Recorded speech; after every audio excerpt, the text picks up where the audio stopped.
with Rachel Shabalin, who is a writer living with chronic pain on Treaty 7 territory in Calgary, Alberta. Her work has appeared in PRISM International, the Minola Review, subTerrain, and others. And she's worked on editorial boards for Station and Canthius. So please welcome Rachel. Hello. Thank you so much. I didn't think this piece was going to see the light of day, so I am so grateful for Fiddlehead giving this piece space. Thank you so much.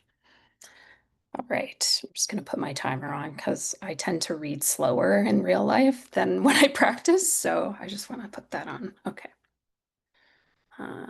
And there is a trigger warning for this piece for sexual and psychological abuse. The surfacing. 6. My heart is in my skull.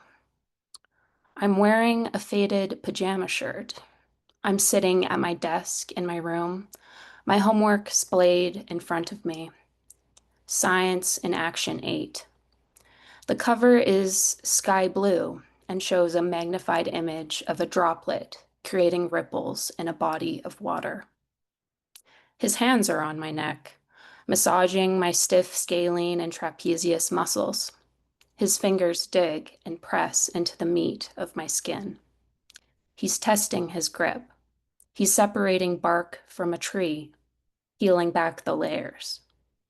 My shirt shifts against my body and I swallow. I notice my nipples through my shirt, a thin layer. A voice says, pull away. Tell him to stop. I pull away. A silent beat washes down my spine. It doesn't feel tight anymore. He leaves, turns to leave my room. You know, I do this to help you. The words sound sticky and not real. He closes my door softly. My heart shrinks in a pressurized jar. I pause and can't find my breath in my chest. I stare at the shiny black and white Led Zeppelin tapestry pinned on the wall beside my desk. The image of an androgynous angel with arms exalted up towards the sky. A gift to me from him.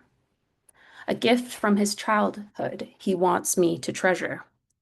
I continue my junior high homework on Pascal's law and the compression of fluids.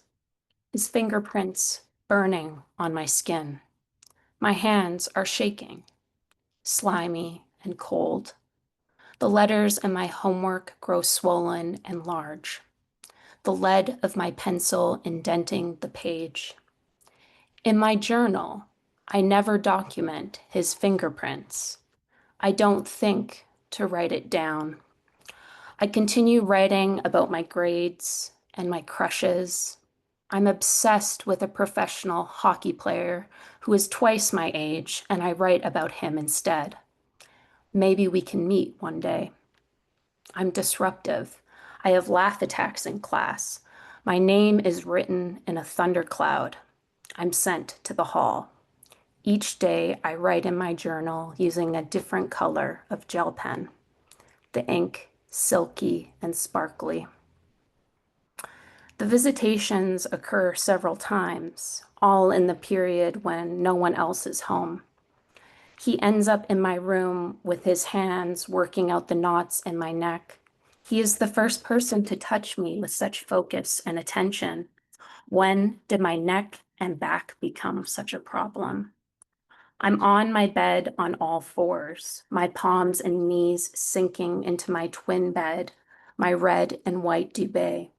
He is standing behind me, massaging the middle of my back, his thumbs moving and hooking into the gutters of my spine. He positions me in a way where I can't see his face. A voice is caught in my throat like a hangnail. His hands glide further and further down my back. My body becomes smaller than it actually is, my body plunging down a well. I pull away. He leaves my room, telling me there's no need to share this with anyone.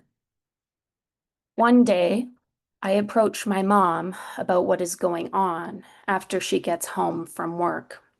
She still has her jacket on and is shuffling through the mail. She hesitates. She slices open an envelope with a letter opener. The evidence swells like a mosquito bite. He never does that for me. A poisoned inch of flesh. The bite stings, disappears. She talks to him, and the mirrors in the house begin to ripple. The massage visits in my room stop.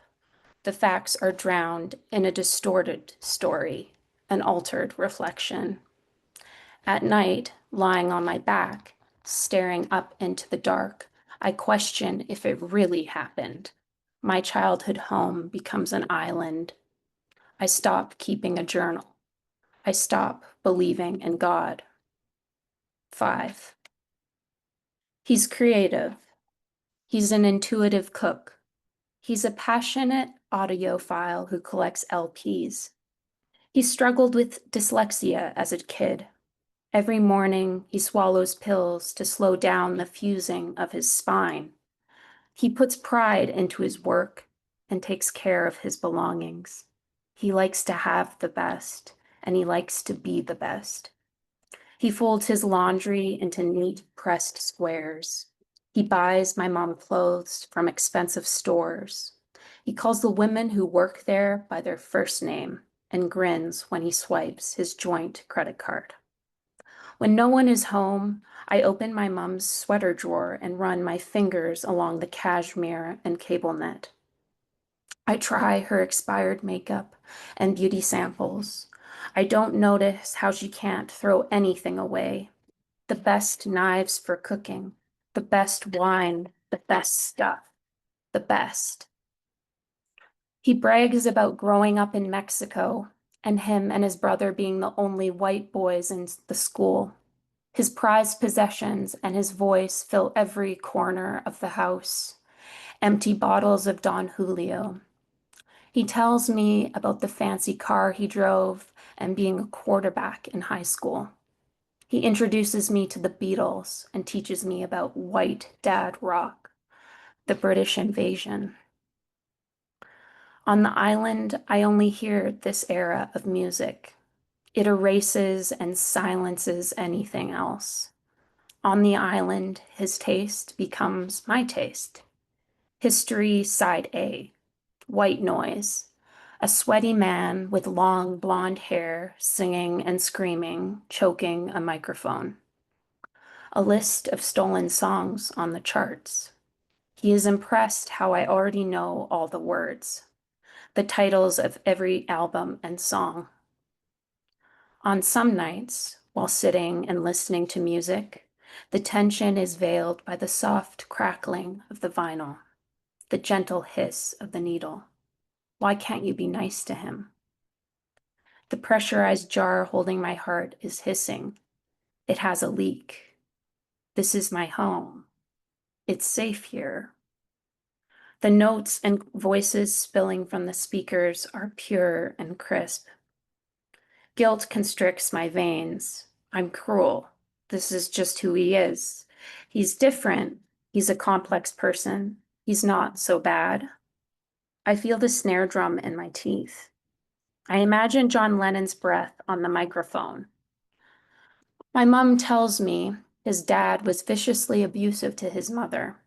His mother took the kids and fled the relationship when he was 8. The chorus repeats. In the future, my mom tells me a story that can't make sense. She was 6 or 7 or 8 at a playground with a friend. 8, 7, or 6. Can you help me? My mom's caved in on the couch, her neck and shoulders hammered forwards. She can't keep her eyes open whenever she sits down. During the pause between songs, I listen to the scratches and the popping dust. This is the sound of suffocation. This is the sound of a silent story, a story in the wrong order, a story with no space. no air. The record ends. The vinyl keeps spinning. He gets up to lift the needle. 4. I'm not allowed to go far away from the island.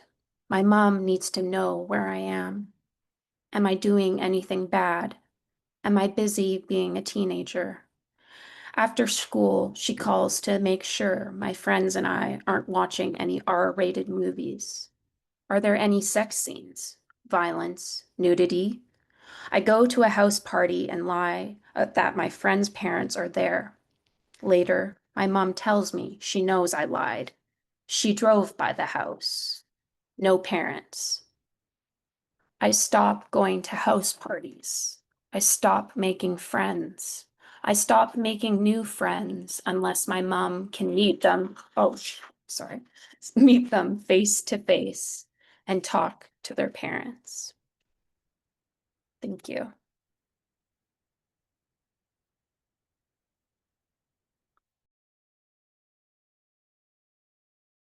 Thank you, Rachel. I gotta say, it's one thing to write that story, and it's another thing to present it to us somewhat in person. And I really appreciate that you were interested in having that space with us. So thank you very much.